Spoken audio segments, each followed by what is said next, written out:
नमस्कार सर्वांना. आज आपल्याला बघायचं आहे अहेम नवमी म्हणजे अविधवा तिथी. ही आपल्याला कशी साजरी करायची आहे किंवा का साजरी करता आणि कधी आहे ती अहेम नवमी.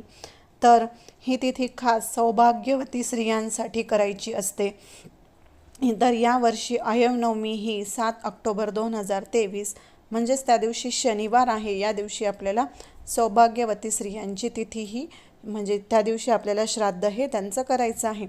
सौभाग्यवती स्त्रियांची मृत पावलेची कोणतीही तिथी असली तरीसुद्धा आपल्याला किंवा कुठलीही तारीख जरी असली तरीसुद्धा आपल्याला त्यांचे श्राद्ध हे अहेम नवमीलाच करायचे असते. त्याला अविधवा नवमी असे सुद्धा म्हणतात. त्या दिवशी आपल्याला स्त्रियांना म्हणजे एखाद्या सुवासिनी स्त्रीला आपल्याला या दिवशी बोलवायचं असतं जेवणासाठी. तर या दिवशी आपल्याला सकाळी लवकर उठून स्वच्छता करायची असते. स्वयंपाक हा भरपूर असतो. स्वयंपाक तर आपल्याला पितरांचा स्वयंपाक हा करायचा असतो. ह्या दिवशी नवीन म्हणजे पितरांच्या स्वयंपाकामध्ये असं नवीन काही करायचं नसतं. जे आपण जनरली पितरांसाठी जे बनवतो पुरुषांसाठी वगैरे, तर तेच आपल्याला सगळा स्वयंपाक हा करायचा आहे. तर या दिवशी आपण सौभाग्यवतीचं जे काही असतं ते सगळं आपण ह्या दिवशी करू शकतो. म्हणजे की जसं काय हळदीचं लेपन असू दे, सडा रांगोळी, त्याचबरोबर तुळशीला आपल्याला तुळशीची पूजा करणं असू दे किंवा घरामध्ये जे काही सुवासिनी स्त्रीचं असतं तर ते सगळं आपण ह्या दिवशी करू शकतो. तुळशीची सुद्धा आपण या दिवशी पूजा करू शकतो, कारण की तुळशी माता ही अखंड सौभाग्याचा आशीर्वाद हा आपल्याला देत असते. म्हणून आपण तुळशीची सुद्धा या दिवशी पूजा करू शकतो. तर तुमच्या घरी जे कोणी तुम्ही सवाशीण स्त्री बोलवणार असाल जेवायला, तर तिला आदल्या 1-2 दिवस आधीच सांगून ठेवा, म्हणजे वेळेवर तुमची फजिती नको व्हायला. त्याचबरोबर या दिवशी आपण कुलस्वामिनीची सुद्धा पूजा ही करू शकतो. त्याचबरोबर सगळा स्वयंपाक पूर्ण झाल्यानंतर आपला जो काही स्वयंपाक असतो, खीर, कढी, सगळ्या तुमच्या भाज्या, त्याचबरोबर वरण भात, उडदाचा वडा, पातोड्या, भजे, कुरडई, पापड हे सगळं आपल्याला करायचं आहे आणि ते आपल्याला गाईला द्यायचं आहे.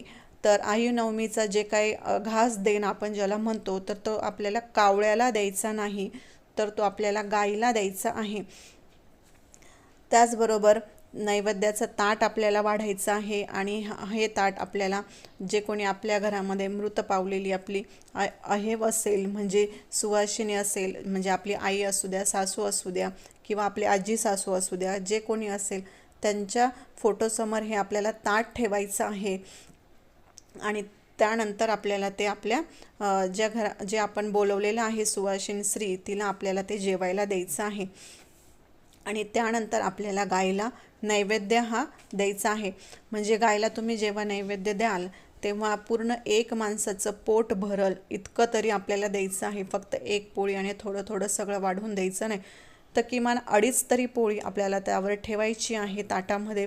आणि सगळं आपण जेवायला बसल्यावर कसं पुन्हा पुन्हा घेत असतो, तर तशाच पद्धतीने आपल्याला गायला सुद्धा ताट हे भरपूर वाढवून द्यायचं आहे. आणि त्यानंतर तिकडनं आल्यानंतर गायला ताट दिल्यानंतर आपल्याला आगारी ही पेटवायची आहे. आगारी जेव्हा आपण पेटवतो तर ते का बरं पेटवतात, तर घराबाहेर आपल्याला हे पेटवायचं असतं. थोड्याशा 2 शेणाच्या गवऱ्या आपल्याला घ्यायच्या असतात आणि त्याच्यावर थोडासा भात ठेवायचा असतो आणि थोडंसं गावरान तूप आपल्याला टाकायचं असतं. हे ह्याच्यासाठी करता की त्या वासाने आपले पितर संतुष्ट होत असतात, म्हणजे ते प्रसन्न होत असतात. त्यांच्या पर्यंत आपण जे काही केलं आहे तर ते पोहोचत असतं. त्याच्यासाठी आपल्याला त्यांना हे विधी हा करायचा असतो. आणि जेव्हा आपण ते आगारी ठेवतो आणि त्याच्यावर जो भात किंवा तुम्ही पूर्ण जे काही स्वयंपाक केलेला आहे तो सुद्धा पूर्ण तुम्ही त्याच्यावर ठेवू शकता. तर जेव्हा तुम्ही त्याला पाणी फिरवाल तर ते आपण जसं नैवेद्याला घरामध्ये फिरवतो सरळ, तसं न फिरवता ते उलटं आपल्याला त्याचं पाणी हे फिरवायचं आहे. तर आधी आपल्याला फोटो समोर ठेवायचा. त्यानंतर तो दुसरा नैवेद्य बनवायचा, तो गायला द्यायचा. गायला नैवेद्य देऊन झाल्यानंतर तुम्ही ती आगारी पेटवायची आणि आगारी पेटवून झाल्यानंतर जो तुमचा फोटोसमोरचा जो नैवेद्य असतो तोच तुम्ही सुवासिनी स्त्रीला दिला तरी चालतो. आणि जर तुमच्याकडे कोणी येणारी नसेल तर तो नैवेद्य तुम्ही स्वतः जरी खाल्ला सुवासिनी स्त्री म्हणून तरीसुद्धा चालू शकतो. आणि तुमच्या घरामध्ये जर कोणी करणारं नसेल किंवा येणारं नसेल तर तुम्ही स्वतः खायचा किंवा तुम्ही फक्त गायला दिला तरीसुद्धा ते चालू शकतं. त्यानंतर आपल्याला त्या ओटी त्यांची भरायची आहे, कारण की त्या सुवासिन आहेत, त्याच्यामुळे सवासिन असल्यामुळे त्यांची आपल्याला साडी चोळी हे सगळी त्याची ओटी भरायची आहे. आणि ते ओटीचं सामान आधी आपल्याला म्हणजे देवासमोर नाही जो आपल्या घरामध्ये मृत पावलेले आहे त्या व्यक्तीसमोर ते ठेवायचं आहे. सगळं साडी चोळीचं सामान सगळं त्यांच्यासमोर ठेवायचं. आणि त्यानंतर ते आपल्या घरामध्ये जी कोणी आलेली असेल स्त्री जेवणासाठी तर ते आपण सर्व तिला द्यायचं आहे. आणि त्यांना हळदी कुंकू द्यायला विसरायचं नाही, कारण की त्या सवाशीन गेलेल्या असतात, सौभाग्यवती त्या गेलेल्या असत्या, नवऱ्याच्या अगोदर त्या गेलेल्या असत्या. त्यामुळे त्यांना हळदी कुंकू हे आवर्जून आपल्याला द्यायचंच आहे. त्याचबरोबर संध्याकाळी आपल्याला एक उपाय करायचा आहे, अतिशय महत्त्वाचा आहे. तर आपल्याला काय करायचं आहे, संध्याकाळच्या वेळेमध्ये आपल्याला एक कणकेचा दिवा लावायचा आहे किंवा तुम्ही एखादी पंतीसुद्धा घेऊ शकता. तर त्याच्यामध्ये आपल्याला तो दिवा आपल्याला उंबरठ्यावर लावायचा आहे. आपल्या प्रवेशद्वाराजवळ, मुख्य प्रवेशद्वाराजवळ तो दिवा आपल्याला ठेवायचा आहे. आणि त्याची वात ही आपल्याला दक्षिण दिशेला करायची आहे. त्याला हळदी कुंकू व्हायचं आहे, कारण की त्या सवाशीन असल्यामुळे. आणि आपल्याला तिथे एक मंत्र म्हणायचा आहे, मातृदेव भव मातृदेव भव मातृदेव भव. हा मंत्र आपल्याला म्हणायचा आहे. तुमच्याकडून जर शक्य होत असेल तर पूर्ण 108 वेळासुद्धा तुम्ही म्हणू शकता, किंवा नाही तर एक वेळेस म्हटलं तरीसुद्धा चालेल. त्याचबरोबर तुम्ही पितृस्तोत्र जे असतं ते सुद्धा तुम्ही पठण केलं तरीसुद्धा चालेल. तर असं आपल्याला आयुनवमीचं सगळं करायचं आहे.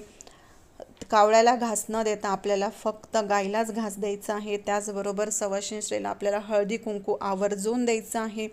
आधी फोटोसमोर आपल्याला ताट ठेवायचं आणि त्यानंतर सवाशीन स्त्रीला द्यायचं. आधी आपल्याला जे काही तुम्ही ओटीचं सामान आणणार आहात ते आपल्याला आधी फोटोसमोर ठेवायचं आणि नंतर जे घरामध्ये कोणी सवाशीन स्त्री आलेली आहे जेवायला तिला द्यायचं आहे. आगारी पेटवायला सुद्धा बाहेर विसरायचं नाही.